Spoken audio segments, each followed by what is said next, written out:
इस वीडियो में हम पढ़ेंगे कंजंक्शन को। कंजंक्शन क्या होते हैं? A word which connects, joins और लिंक्स वर्ड्स, फ्रेजेस और सेंटेंसेस। मतलब ऐसे शब्द जो वर्ड को जोड़ते हैं, फ्रेजेस को जोड़ते हैं और सेंटेंस को जोड़ते हैं। जैसे कि राहुल इज ऑनेस्ट, जैसे ये दो सेंटेंस लिखे हुए हैं, Rahul is honest, Rahul is sincere. तो यहाँ पे इस इन दोनों सेंटेंस को कंबाइन करके कैसे लिखा जा सकता है? Rahul is honest and sincere, यानी यहाँ पे एंड से इन दोनों एडजेक्टिव को जोड़ा गया है। राहुल ही ऑनेस्ट है और ये, और राहुल ही सिंसियर है, यानी इन दोनों सेंटेंस को इस प्रकार से लिखा गया है एंड की सहायता से। तो एंड यहाँ पे क्या हो गया? Conjunction. Rahul is honest and Parul is sincere. या फिर कॉन्ट्राडिक्शन को बताने के लिए बट का यूज भी कर सकते हैं। Rahul is honest but Parul is sincere. तो यहाँ पे ये क्या हो जाते हैं? कंजंक्शन। तो ये शब्द क्या कर रहे हैं? इन दोनों को जोड़ने का काम कर रहे हैं। Rahul is honest because he has pure soul. तो यहाँ पे बिकॉज क्या हो जाएगा? कंजंक्शन हो जाएगा। फ्रेज क्या होते हैं? वर्डों का ऐसा समूह जिसका कोई अकेले मीनिंग नहीं होता है। और फ्रेज सेंटेंस क्या कहलाते हैं? जिनका मीनिंग होता है, जिनका पूर्ण मीनिंग होता है। फ्रेज का अकेला पूरा मीनिंग नहीं होता है, अधूरा वाक्य होता है। जैसे in the room, on the table, मतलब तो है लेकिन उसका पूरा वाक्य नहीं है। और सेंटेंस होता है पूरा वाक्य। और वर्ड तो होते हैं सिंगल सिंगल। ठीक है। तो ये हम देखेंगे अब पेयर कंजंक्शन को, यानी ये पेयर में आते हैं। आइदर और, नाइदर के साथ नॉर, नॉट ओनली के साथ बट ऑल्सो। ये क्या होते हैं? पेयर कंजंक्शन, पेयर में आते हैं ये हमेशा। आइडेंटिकल पार्ट्स ऑफ स्पीच, यानी आइदर के बाद जो लिखा होगा और के बाद भी वही लिखा होगा। यानी पार्ट्स ऑफ स्पीच में यदि यहाँ पर नाउन लिखा हुआ है तो यहाँ पर भी नाउन ही लिखा होगा। यहाँ पर प्रोनाउन लिखा है तो यहाँ पर भी प्रोनाउन लिखा होगा। इस साइड वर्ब लिखी हुई है तो इस साइड भी वर्ब लिखी होनी चाहिए। इस साइड यदि पार्ट ऑफ स्पीच में एडजेक्टिव लिखा है तो इस साइड भी एडजेक्टिव होना चाहिए। यदि यहाँ पे एडवर्ब लिखा है तो यहाँ पर भी एडवर्ब होना चाहिए। तो दोनों side identical parts of speech होनी चाहिए। और ये कन्वेंशन का नियम होता है एज क्लोज एज पॉसिबल, यानी जितने पास पास ये हो सके उसको सेंटेंस में उतने पास पास रखते हैं। और लेफ्ट की अरेंजमेंट के अनुसार, मतलब राइट की अरेंजमेंट के अनुसार इस साइड वाले के अनुसार इस साइड वाले में सुधार करते हैं। ये कंजंक्शन का रूल है। इस साइड वाले पार्ट में ये जो भी लिखा हुआ है उसी के अनुसार इस साइड वाले पार्ट में सुधारते हैं। हेल्पिंग वर्ब कैसे लगाते हैं? नियरेस्ट सब्जेक्ट के अनुसार, यानी यहाँ पे जो लिखा है उसके बाद यदि यहाँ पे हेल्पिंग वर्ब लिखी जानी है तो इसके अनुसार लिखी जाएगी। और यहाँ यहाँ पे हेल्पिंग वर्ब लिखी जानी है यदि, तो इसके अनुसार, यानी नियरेस्ट सब्जेक्ट के अनुसार हेल्पिंग वर्ब लिखी जाती है। जैसे ये लिखा हुआ है, आइदर राहुल और सौरभ इज गोइंग, तो इसके अकॉर्डिंग आएगी हेल्पिंग वर्ब। और यहाँ पर राहुल लिखा हुआ है तो और के बाद भी नाउन आएगा। ऐसे ही neither Shikha nor Seema is happy, neither के साथ नॉर आएगा, आइदर के साथ और का। ये क्या होते हैं? आइडेंट पेयर कंजंक्शन। अब है either he is sad or rejected. तो यहाँ पे ये गलत हो जाएगा क्योंकि और के बाद क्या लिखा हुआ है? एडजेक्टिव। तो यहाँ पे आइदर के बाद भी क्या होना चाहिए था? एडजेक्टिव। तो आइदर को हम यहाँ पे लिख देंगे, he is either sad or rejected. ऐसे ही इसमें ही not only works here but also in a factory. तो बट आल्सो के बाद क्या लिखा हुआ है? एडवर्ब। कहाँ पर? जब हमें कहाँ का आंसर मिले तो वो क्या होता है? एडवर्ब। तो इन अ फैक्ट्री। तो इसके बाद भी नॉट, नॉट ओनली के बाद भी क्या होना चाहिए था? एडवर्ब। एडवर्ब क्या है यहाँ पे? हियर। तो यहाँ पे आ जाएगा he works not only here but also in a factory. तो ये नॉट ओनली कहाँ पे? यहाँ पे लिखा जाएगा। यानी इसके बाद जो भी लिखा हुआ है वही वर्ड इस वाले कंजंक्शन के पास होना चाहिए। Shikhar has neither done it nor me, मतलब ना शिखर ने किया ना मैंने। तो यहाँ पे आएगा, इसके बाद नॉर के बाद क्या लिखा हुआ है, मी। तो यहाँ पर भी नाइदर के पहले क्या लिखा होना चाहिए था, शिखर। तो फिर नाइदर को आगे लिखेंगे, ऐसा लिखेंगे इसको, नाइदर शिखर नॉर आई। आई के अनुसार आएगी फिर helping verb, I have done it. यहाँ पे हैज लगा दिया था, लेकिन अब यहाँ पे इस सेंटेंस को रीअरेंज करने में यहाँ पे हेल्पिंग वर्ब लिखेंगे, उसके बाद पूरा सेंटेंस कंप्लीट करेंगे। आर यू और सी गोइंग। तो यहाँ पे और के बाद क्या लिखा हुआ है, सी। तो यहाँ पे यू और सी इज गोइंग आएगा, ये सही सेंटेंस होगा। Neha, Neha is neither available nor me. तो यहाँ पर नॉर के बाद लिखा हुआ है, प्रोनाउन का यूज हुआ है यहाँ पे ऑब्जेक्टिव केस में। तो यहाँ पे क्या है, या तो नाउन या प्रोनाउन होना चाहिए साथ में। तो यहाँ पे क्या लिखेंगे, नाइदर को आगे ले जाएंगे, नाइदर नेहा नॉर आई। अब यहाँ पे क्या है, यहाँ पे पजेसिव केस यूज कर रहे हैं, ये तो पजेसिव केस यूज ना होगी, यहाँ पे सब्जेक्टिव केस यूज होगा। और ऐसे ही यहाँ पे हुआ था, यहाँ पे मी लिखा था, मी की जगह यहाँ पे नॉर के बाद आई का यूज होगा सब्जेक्टिव केस, क्योंकि यहाँ पे नाउन है, नाउन के लिए सब्जेक्टिव केस ही यूज करते हैं इस साइड हम। इस साइड सब्जेक्टिव केस ही यूज करेंगे, क्योंकि इस साइड भी सब्जेक्टिव केस है।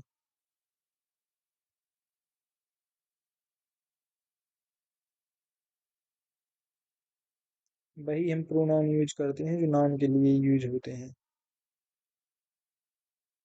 यानी यहाँ पर हम सब्जेक्टिव केस यूज करते हैं प्रोनाउन का।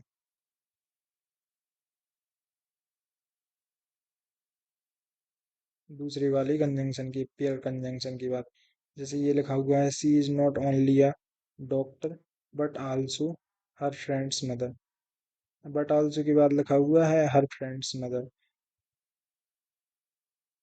तो ये बात किसके लिए कही जा रही है, सी के लिए कही जा रही है कि वह ना केवल एक डॉक्टर है, बल्कि हर फ्रेंड्स मदर। तो यहाँ पे नॉट ओनली सबसे आगे आ जाएगा, not only she but also her friend's mother is a doctor. Not only she, ना केवल वह, but also her friend's mother, बल्कि उसकी फ्रेंड की माँ भी डॉक्टर है। मतलब यहाँ पे ये दोनों के लिए बात कही जा रही थी, तो यहाँ पे नॉट ओनली आगे आ जाएगा। ये डॉक्टर की बात दोनों के लिए कही जा रही थी, तो यहाँ पे नॉट ओनली सबसे आगे आएगा। मेन चीज आपको ये देखना है, जो भी इस वाले यहाँ पे लिखा हुआ है वही इनके पहले होना चाहिए, इनके बाद होना चाहिए। मतलब जो यहाँ पे लिखा हुआ है वही यहाँ पे लिखा हुआ होना चाहिए पेयर कन्वेंशन में। और आइदर के साथ और का पेयर होता है, और नाइदर नॉर नॉट ओनली के साथ बट ऑल्सो।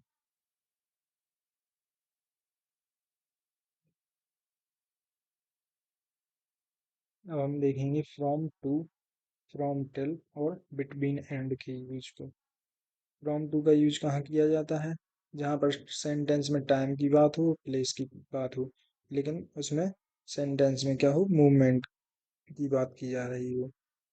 बिटवीन एंड का यूज टाइम के लिए किया जाता है, प्लेस के लिए किया जाता है, लेकिन वो कैसा हो, स्टैटिक हो। और फ्रॉम और टिल का यूज केवल टाइम के लिए किया जाता है, इसके लिए प्लेस के लिए नहीं किया जाता है। जैसे कि the office will remain close between 2 PM and 4 PM। मतलब क्लोज है यानी स्टैटिक है, स्टैटिक है तो क्या यूज होगा, बिटवीन और एंड का। तो यहाँ पे बिटवीन और एंड का यूज करेंगे। स्टैटिक है तो बिटवीन एंड, मूवमेंट हो रहा है तो फिर फ्रॉम और टू का यूज करते हैं। जैसे कि यहाँ पर केवल टाइम आ गया तो फिर टिल का यूज कर दिया। Heena waited here from 2014 till 2015। और from Jammu he went to Katra. तो यहाँ पे क्या हो रहा है, मूवमेंट की बात हो रही है। From Jammu he went to Katra by car, मतलब मूवमेंट हो रहा है यहाँ पे जम्मू से कटरा के लिए, तो यहाँ पे फ्रॉम और टू का प्रयोग करेंगे। फ्रॉम और टू का प्रयोग करेंगे जहाँ पे हमें मूवमेंट लग रहा हो। बिटवीन एंड का यूज करेंगे जहाँ पे चीज़ें स्टैटिक हो। टाइम के बीच में भी इसका यूज, टाइम के लिए भी बिटवीन एंड का यूज करते हैं। ये है Heena is sitting between Ishu and Ansu. तो यहाँ पे बैठने की बात हो रही है, यानी स्टैटिक है चीज, तो फिर बिटवीन एंड का यूज करेंगे ना कि फ्रॉम टू। फ्रॉम टू का यूज करते हैं जब मूवमेंट हो रहा हो, तो ऐसे इनका यूज किया जाता है। बिकॉज एज सेंस के साथ हम यहाँ पे कॉमा का यूज करते हैं, इन सब का यूज नहीं करते हैं। देयर फॉर हैंस सो अगले सेंटेंस में यदि बिकॉज एज और सिंस दिख जाए तो फिर कॉमा का यूज करते हैं ना कि इनका। जैसे लिखा हुआ है बिकॉज ही केम लेट, अब यहाँ पे देयर फॉर लिख दिया था तो देयर फॉर नहीं लिखेंगे, कॉमा का यूज करेंगे, comma the teacher scolded him. As it was raining I cancelled my trip. Since she is ill, अब यहाँ पे कॉमा का यूज करेंगे, she stayed home. Because as since का मैं अंतर हम आपको आगे बताएंगे, यहाँ पे आप ये समझिए कि यहाँ पे कॉमा का यूज किया जाता है। और एफ भी लिखा हुआ है तो यहाँ पर कॉमा का यूज होगा दूसरे वाले सेंटेंस के लिए, यहाँ पे इन शब्दों का प्रयोग नहीं किया जाता है। If it rains then she will not come, तो यहाँ पे देन का यूज नहीं करेंगे, केवल कॉमा का यूज करेंगे। बिकॉज एज सिंस इफ ये सब शब्द आ रहे हैं तो अगले सेंटेंस में रीजन बताने के लिए या अगले सेंटेंस को लिखने के लिए कॉमा का यूज करेंगे। और द रीजन वाई के साथ दैट का पेयर आता है, बिकॉज एज सिंस इसके साथ नहीं लगते हैं। The reason why she missed this class was because she was ill, तो यहाँ पे बिकॉज का यूज नहीं करेंगे। ऐसे ही है द सेम एंटीसीडेंट लिखेंगे फिर दैट सेंटेंस, यानी द सेम दैट किसको बताता है, कॉज इफेक्ट को बताता है। और एक मिनट, द सेम दैट का यूज करते हैं हम जब कोई भी चीज एग्जैक्ट सेम हो। और द सेम एज का यूज इसलिए करते हैं जब कोई चीज उसके जैसी मिलती जुलती हो। तो द सेम एज के बाद हम यदि एक वर्ड या फ्रेज लिखा हुआ है तो फिर हम द एज का यूज करेंगे और द सेम के बाद। और यदि कोई पूरा सेंटेंस लिखा हुआ है तो इसके पहले दैट का यूज करेंगे, जैसे। और यहाँ पे सच दैट भी होता है और सच एज भी होता है। सच दैट बताता है कॉज इफेक्ट को और सच एज बताता है जब हमें कंपैरिजन करना हो किसी चीज में। तो द सेम के साथ दैट कब आएगा, जब आगे आगे पूरा सेंटेंस लिखा हो। द सेम के बाद एज कब आएगा, जब पूरा वर्ड लिखा हो। और सच दैट क्या बताता है, कॉज इफेक्ट। और द सेम एज बताता है कंपैरिजन को, वो सच एज। सच एज बताता है कंपैरिजन, सच दैट बताता है कॉज इफेक्ट। सच दैट का मतलब निकलता है इतना, इतना की। और सच एज का मतलब निकलता है जैसे या जैसा।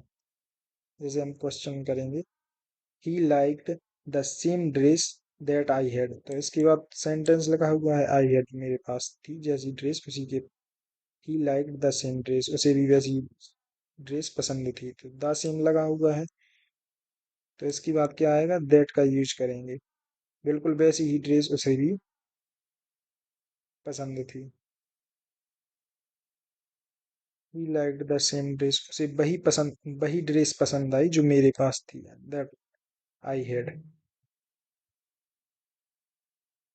ईमा wanted the same car as mine, अब यहाँ पे एक शब्द लिखा हुआ है तो यहाँ पे एज का यूज करेंगे। इसका बेसिकली मीन ये निकलता है कि उसे मेरे पास जो मिलती जुलती निकलता है इसका मतलब। द सेम एज यानी मिलती जुलती, और द सेम दैट का मतलब एग्जैक्ट वही। Seema wanted the same car as mine, मतलब मुझसे मिलती जुलती कार सीमा को चाहिए थी। Seema wanted the same car as mine, basically आपको ये याद रखना है, एज के बाद यदि एक वर्ड या फ्रेज लिखा हुआ है तो एज का यूज करेंगे, और एक इसके बाद सेंटेंस लिखा हुआ है तो द सेम के बाद दैट का यूज करेंगे। There was such a noise, अब सच आ गया, सच के बाद दैट का यूज करते हैं कब, जब कॉज इफेक्ट बताना हो। There was such a noise that that we had to cancel the class, मतलब नॉइज के कारण क्या करना पड़ा, क्लास को कैंसिल करना पड़ा। तो यहाँ पे दैट का यूज, क्योंकि कारण इफेक्ट को बता रहा है, कारण और उसके प्रभाव को, कॉज इफेक्ट।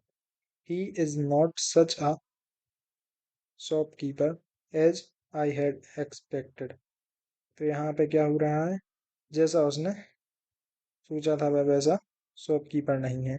तो यहाँ पे जैसा का अर्थ निकल रहा है, और यहाँ पे इतनी का अर्थ निकलता है, या इतना या इतनी, इतनी तेज आवाज थी कि वह उसे कैंसिल, क्लास कैंसिल करनी पड़ी। और यहाँ पे जैसा का अर्थ निकल रहा है, इसलिए यहाँ पे एज का यूज करेंगे। Such a difficult question was it as none could solve it, तो यहाँ पे दैट का यूज करेंगे, ना कि एज का, क्योंकि इस इतना कठिन क्वेश्चन था कि कोई भी उसे, नन कुड सॉल्व इट, कोई भी उसे सॉल्व नहीं कर पाया। तो इनका यूज ऐसे होता है। सच दैट का और कॉज सच एज का तो आपको इजीली समझ में आ जाएगा, और क्योंकि उनके अर्थ से समझ में आ जाता है। लेकिन जब द सेम और एज की बात हुई हो, तो एज के बाद हमेशा एक वर्ड या फ्रेज को देखेंगे आप, यदि पूरा सेंटेंस लिखा है तो द सेम के बाद दैट का यूज करेंगे। अब देखेंगे हम रिलेटिव प्रोनाउन को। रिलेटिव प्रोनाउन भी कंजंक्शन की तरह यूज होते हैं, ऑल्सो कॉल्ड रिलेटिव कंजंक्शन, क्योंकि ये रिलेट करने का काम करते हैं। इस वाली बस जो एंटीसीडेंट यहाँ पे लिखा होता है उसी के बारे में आगे वर्णन किया जाता है। ये हमने शायद प्रोनाउन में पढ़े भी हुए हैं। नरेशन में हम पढ़ाएंगे आपको, ये कंजंक्शन यूज होने लगते हैं जब हम डायरेक्ट स्पीच को इनडायरेक्ट स्पीच में कन्वर्ट करते हैं, तो दैट कंजंक्शन का यूज करते हैं। इंटेरोगेटिव सेंटेंस में, क्लोज एंडेड क्वेश्चन में इफ या वेदर का यूज करते हैं कंजंक्शन के रूप में। ओपन एंडेड क्वेश्चन में क्वेश्चन वर्ड को ही हम कंजंक्शन बनाते हैं। और इम्पेरेटिव सेंटेंस में नॉट टू भी वन हो जाता है, टू भी वन का नहीं, इम्पेरेटिव सेंटेंस में टू भी वन या नॉट टू भी one.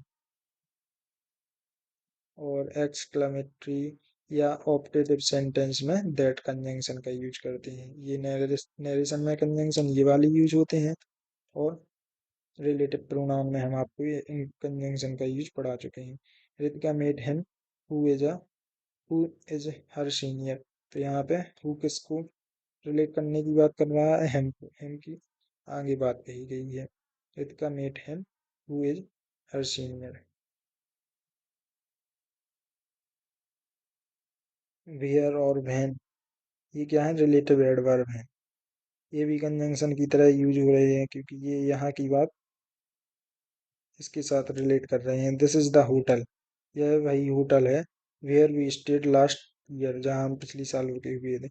I remember the day when, मुझे वह दिन याद है कब, जब माई फादर गेव, यहाँ पे मी हिज कार, जब उन्होंने मुझे अपनी कार दी थी। तो यहाँ पर ये व्हेन और वेयर भी कंजंक्शन की तरह यूज हो रहे हैं।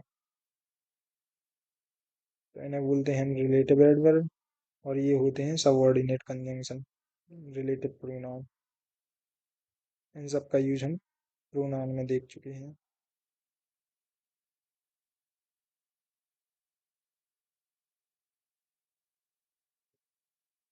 अब हम सो दैट का यूज हम कहाँ करते हैं, जहाँ पर एडजेक्टिव हो, और जहाँ पर नाउन हो बाद में, इसके बाद में, तो वहाँ पर हम सच दैट का यूज करते हैं। नाउन हो तो सच, और एडजेक्टिव यदि लिखा हुआ है तो हम सो दैट का यूज करेंगे विशेषता बताने के लिए।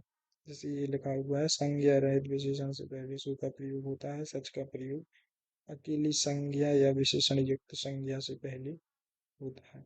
मीन यही है, यदि यहाँ पे नाउन लिखी हो तो यहाँ पे हम सच का यूज करेंगे।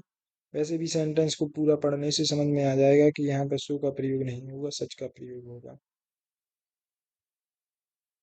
Rahul has so patience that he faces the music कामली।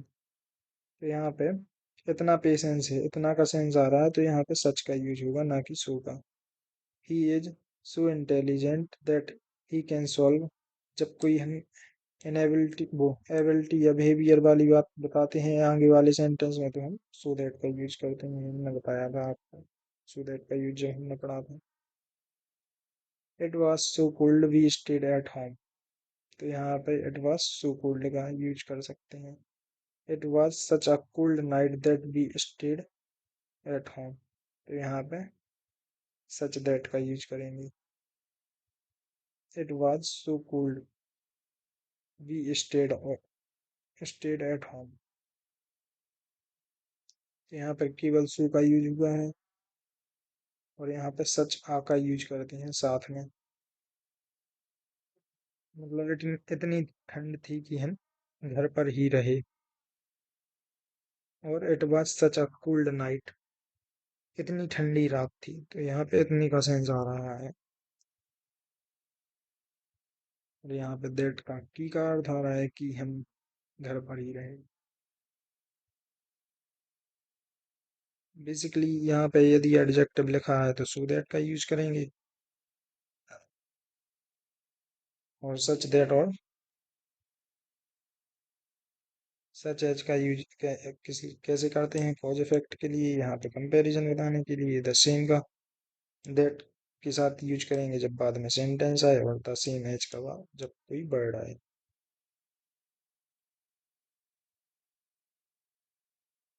अब देखेंगे हम पर्पज बताते हैं जब हम कंजंक्शन के साथ जोड़ के, तो उनके साथ क्या यूज करते हैं। यदि सो दैट लिखा हुआ है साथ में, अभी हम अलग अलग पढ़ रहे थे सो दैट को ऊपर, जब एक साथ लिखा हुआ है तो यहाँ पे एक्शन को बताते हैं, यही पर्पज को बताता है आगे। सो दैट के बाद क्या आता है, मे माइट, किसी भी एबिलिटी को दर्शाने के लिए। लिस्ट के बाद शुड का यूज, ये सब ताकि वाला सेंस देते हैं। सो एज के बाद क्या आता है, सब्जेक्ट नहीं आता है इसकी। सो एज के बाद टू लगा के भी वन का यूज करते हैं, वर्ब की फर्स्ट फॉर्म का यूज करते हैं। लीस्ट अपने साथ क्या शुड लेता है, और नेगेटिव सेंस वाली वर्ब लेता है, नेगेटिव सेंस निकलता है जिस वर्ब से। इसके साथ नॉट का यूज नहीं करते हैं लेट्स लीस्ट का, क्योंकि इसका मतलब ही होता है कहीं ऐसा ना हो कि। और सो के बाद एडजेक्टिव का यूज करते हैं, दैट लगाते हैं। टू और टू का यूज भी देख लिया हमने, इनफ के साथ भी टू का यूज देख चुके हैं।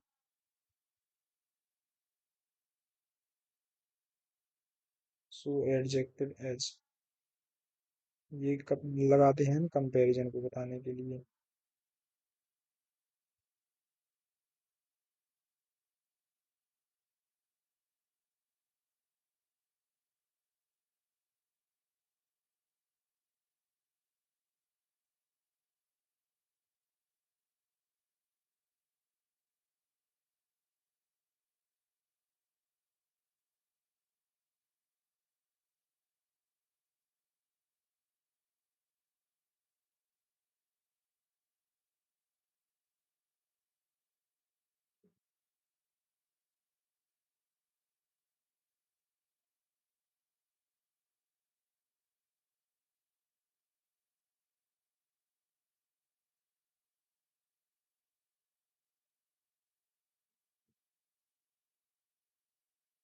So that,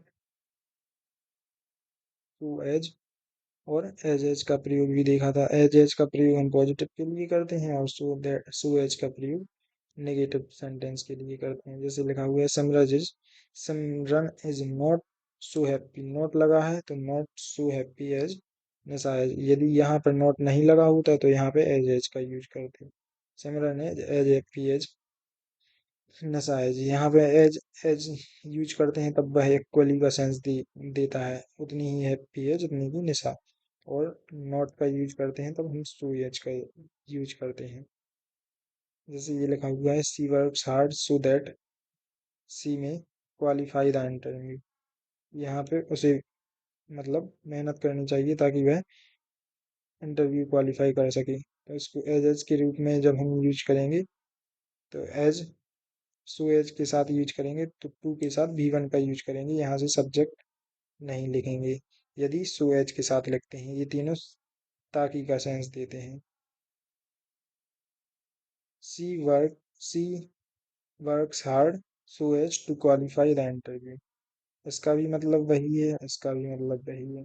C works hard lest she should disqualify, यहाँ पर डिस्क्वालीफाई का यूज करेंगे। ये नेगेटिव तरीके से पॉजिटिव मीनिंग बताता है। जैसे सी वर्क्स हार्ड, नहीं तो वह इंटरव्यू में क्वालिफाई नहीं होगी, यानी डिस्क्वालीफाई हो जाएगी, इसलिए यहाँ पे नेगेटिव सेंस वाली वर्ब का यूज करते हैं। तो ये होगा सो दैट, लेस्ट और सो एज का यूज। सो एज के बाद याद रखना यहाँ पे सब्जेक्ट का यूज नहीं करते हैं, यहाँ पे टू के साथ वी वन को डायरेक्ट बताते हैं। और लिस्ट के साथ हमेशा नेगेटिव सेंस वाली वर्ब यूज करते हैं। अब हम देखेंगे बट कन्वेंशन क्या करता है। बट कॉन्ट्राडिक्शन को बताता है, यानी विरोधाभास को बताता है। यहाँ वाली चीज जो लिखी रहती है इन दोनों में कॉन्ट्राडिक्शन को बताता है। और ऑल दो या दो लिखा हो यदि सेंटेंस की शुरुआत में, तो यहाँ पे बट का यूज नहीं करेंगे, यट का यूज करेंगे या कॉमा का यूज कर सकते हैं। या तो यट का यूज करेंगे या कॉमा का यूज करेंगे, बट का यूज नहीं करेंगे। ऑल दो या दो लिखा हुआ है यहाँ पे। ऑल दो या दो का मतलब होता है हालांकि से। Although he started late but he finished on time, तो यहाँ पे बट सेंस नहीं देगा। ऑल दो ही स्टार्टेड, हालांकि उसने देर से शुरू किया, फिर भी ही फिनिश्ड ऑन टाइम, यहाँ पे कॉमा ही का मतलब होता है फिर भी। Though he had a fever comma he came to meeting, मतलब हालांकि उसे बुखार था फिर भी वह मीटिंग में आया। दो ही हैड अ फीवर, यहाँ पे दो क्या बता रहा है, कॉन्ट्राडिक्शन को ही बता रहा है। हालांकि उसे फीवर था फिर भी वह मीटिंग में आया। और ये अपने आप में अकेला भी कॉन्ट्राडिक्शन को बता सकता है, दो के साथ भी कॉन्ट्राडिक्शन को बताता है। Although Rama was beautiful yet she never boasted of it. Although Rama was beautiful yet she never, या boasted, मतलब कभी भी इसने boasted of का मतलब होता है घमंड नहीं करना। यहाँ पे नेवर लिखा हुआ है, she never boasted of it, उसने इस बात पर कभी घमंड नहीं किया। तो यहाँ पे कॉन्ट्राडिक्शन बता रहा है दोनों चीजों में। The teacher was in the class, अब यहाँ पे बट अकेला कॉन्ट्राडिक्शन बता रहा है, या तो बट लिख दीजिए आप आगे कॉन्ट्राडिक्शन बताने के लिए, या तो फिर ऑल दो या दो का यूज कीजिए। ऑल दो या दो का यूज करेंगे तो फिर यहाँ पे बट नहीं लिखना है। यदि बट का यूज कर रहे हैं तो अकेला यूज कीजिए, जैसे the teacher was in the class but he did not teach, class में टीचर होने के बाद भी वह पढ़ा नहीं रहे हैं, तो यहाँ पे दोनों बातों में विरोधाभास है। तो ये हो गया कॉन्ट्राडिक्शन बताने वाली convention. Yet versus still, yet का यूज हम कहाँ करते हैं, और स्टिल का यूज। येट का यूज होता है अब तक के लिए सेंस में, और स्टिल का यूज होता है अब भी, मतलब अभी भी वो चीज चल रही है। ये क्या होता है, एडवर्ब ऑफ फ्रिक्वेंसी को बताता है, और ये होता है एडवर्ब ऑफ टाइम। ये सेंटेंस की लास्ट में लगाया जाता है, ये नेगेटिव यानी नेगेटिव सेंस के लिए यूज होता है, और प्रेजेंट परफेक्ट टेंस अपने साथ लेता है। अनफुलफिल्ड एक्शन को बताने के लिए भी येट का यूज करते हैं, और कॉन्ट्राडिक्शन बताने के लिए भी येट का अकेला यूज कर सकते हैं। जैसे यहाँ पे ऑल दो नहीं भी लिखते तो भी वह सेंटेंस में वही मतलब निकलता। He came here yet he did not meet us, मतलब वह यहाँ पे आया और लेकिन हमसे मिला नहीं, तो यहाँ पे कॉन्ट्राडिक्शन को बताने के लिए येट भी अकेला बता सकता है। ही इज येट टू पे द फी, यानी कोई काम अभी पूरा नहीं हुआ है तो उसको बताने के लिए भी येट का यूज करते हैं। ही has not attended the class yet, यानी उसने अभी तक क्लास को अटेंड नहीं की। स्टिल का यूज होता है एडवर्ब ऑफ फ्रिक्वेंसी को बताने के लिए। He is still reading the newspaper, मतलब वह अभी भी वह कार्य कर रहा है। स्टिल रीडिंग द न्यूज़पेपर, अभी भी न्यूज़पेपर पढ़ रहा है। हेल्पिंग वर्ब के बाद स्टिल का यूज करते हैं। इसमें टेंस हमेशा कंटिन्यूअस टेंस रखते हैं, जैसे लिखा हुआ है Rakhi has money, still he does not spend it. यहाँ पे दोनों बातों में कॉन्ट्राडिक्शन है, यानी उसके पास पैसा तो है लेकिन वह स्पेंड नहीं कर रही है, तो फिर यहाँ पे यट का यूज करेंगे कॉन्ट्राडिक्शन को दिखाने के लिए, ना कि स्टिल का। तो यट और यट अपने आप में अब तक का सेंस देता है, और ये अब भी का सेंस। इसको आप देख लेंगे तो समझ में आ जाएगा। लाइक और एज का यूज कहाँ पे होता है? अब लाइक और एज के यूज को हम समझेंगे। लाइक एज क्या करते हैं? कंपैरिजन बताते हैं। Two distinct object why using like as, मतलब दो वस्तुओं में कंपैरिजन को बताने के लिए लाइक और एज का यूज किया जाता है। लाइक का यूज हम करते हैं ऑब्जेक्टिव केस के रूप में, यानी यहाँ पे वन वर्ड हो या फ्रेज हो, और एज के बाद क्या आना चाहिए? सब्जेक्ट, और उसके बाद हेल्पिंग वर्ब, यानी सेंटेंस का वो हो, स्ट्रक्चर हो। जैसे he like me as a doctor, तो यहाँ पे हम ऑब्जेक्टिव केस यूज करेंगे लाइक के बाद, और एज के बाद क्या आना चाहिए? Subjective case. He like me as a doctor,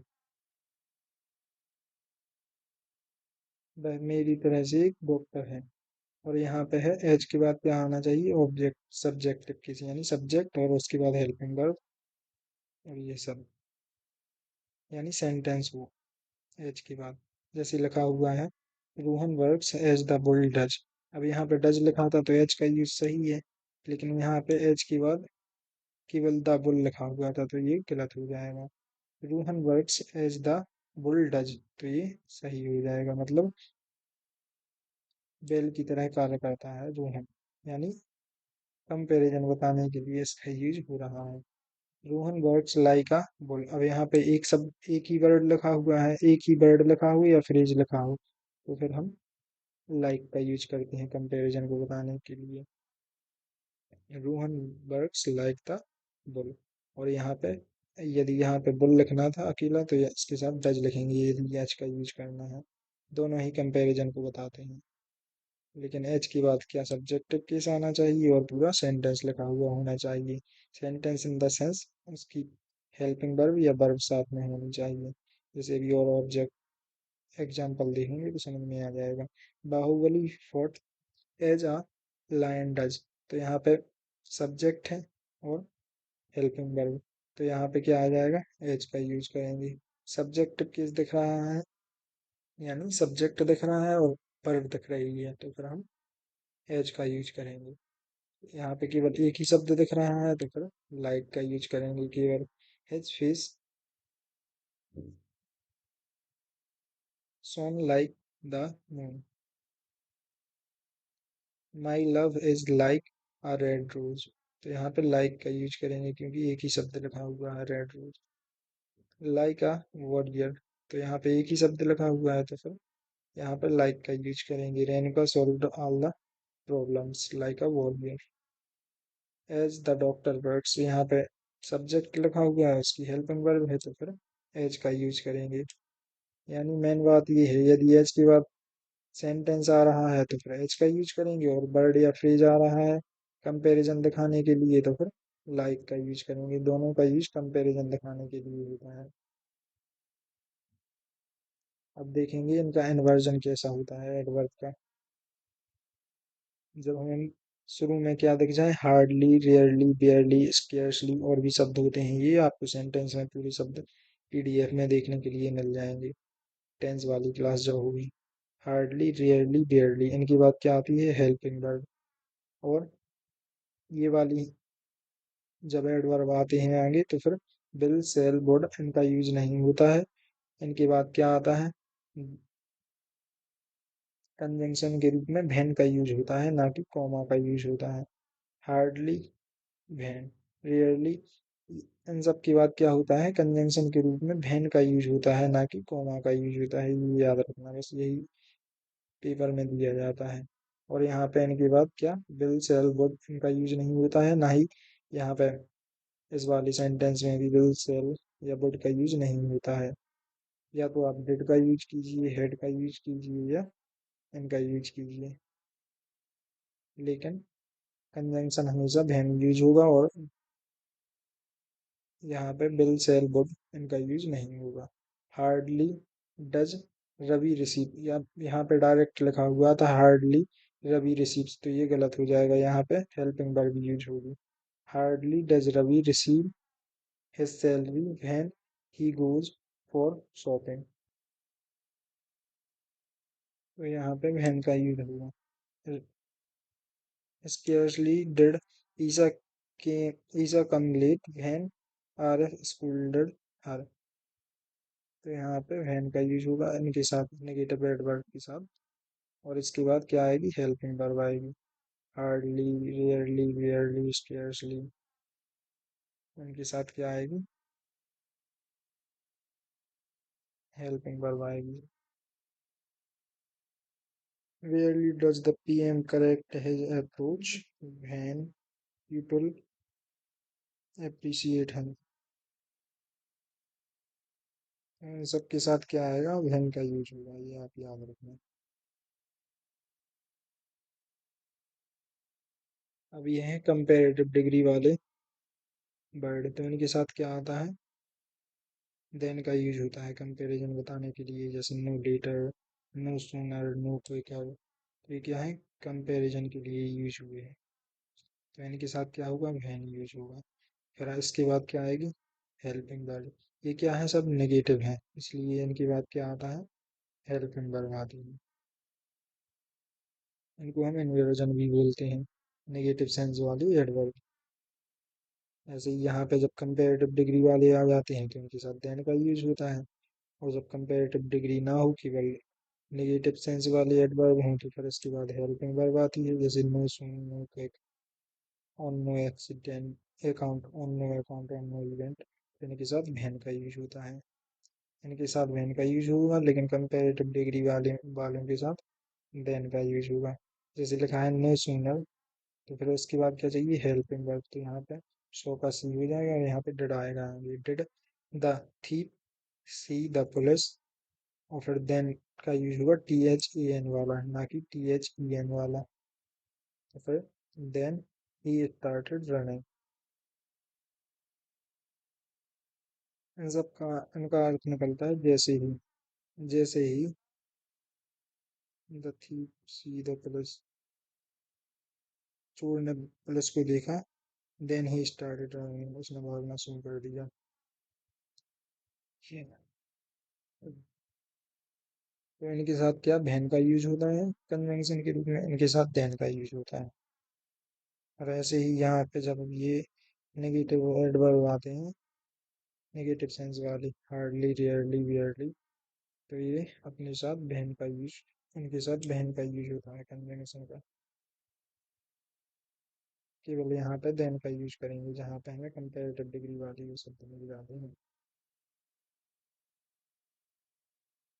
weather का यूज, वेदर ऑफ का यूज कहाँ पे करेंगे, और दैट का यूज कहाँ पे करेंगे, ये देखेंगे अब।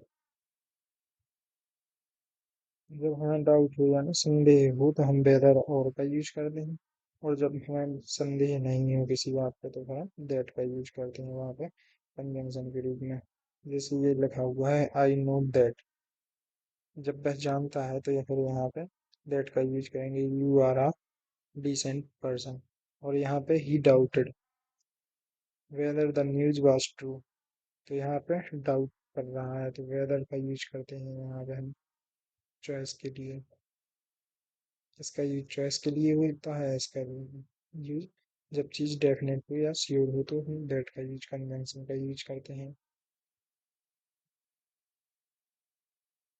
तो यहाँ पे वेदर का यूज हो जाएगा, he doubted whether news was true, जब हमें डाउट हो तो हम वेदर का यूज करते हैं, और श्योर हो तो दैट का यूज करते हैं। Shikhar was doubtful whether they could come or not, मतलब वह आ सकते हैं यहीं, डाउटफुल सिचुएशन है तो वेदर का यूज हो जाएगा। सी इज नॉट श्योर, अब श्योर नहीं है तो फिर वेदर का यूज हो जाएगा। नो बडी डाउट, कोई भी डाउट नहीं कर रहा है तो फिर दैट का यूज हो जाएगा। अब बिकॉज और सिंस, सिंस का यूज हम कहाँ करते हैं? बिकॉज का यूज जब कोई भी चीज इन एविडेंट हो।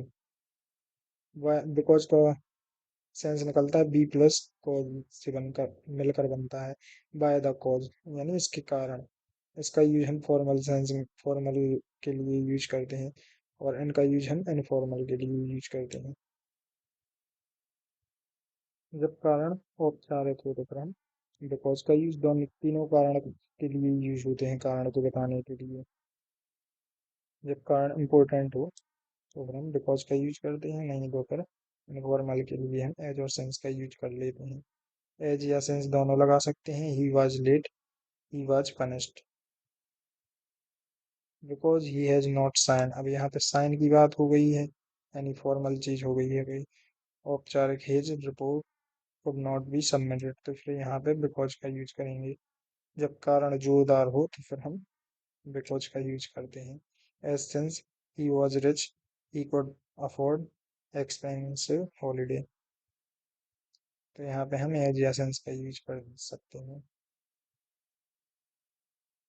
जब कोई कारण साधारण या ओबियस हो कि ऐसा तो होगा ही, तो फिर उसके लिए हम एज या सिंस का यूज कर लेते हैं। जैसे वह रिच है तो एक्सपेंसिव हॉलीडे अफोर्ड कर सकता है।